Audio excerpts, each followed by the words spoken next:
Sige, ang huling bagay na irerekomenda ko ay suka ng mansanas. Kung mayroon kang allergy, pantal, hika, o anumang katulad nito, isa sa pinakamabisang lunas ay royal jelly.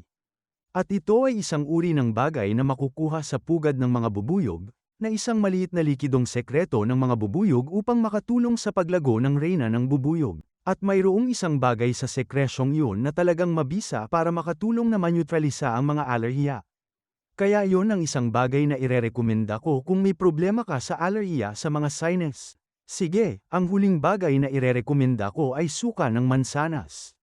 Bakit? Dahil sa pagbabalang ng pH ng iyong katawan, kahit kaunti lang gamit ang suka ng mansanas. Uminom ng isang kutsarita at kaunting tubig araw-araw.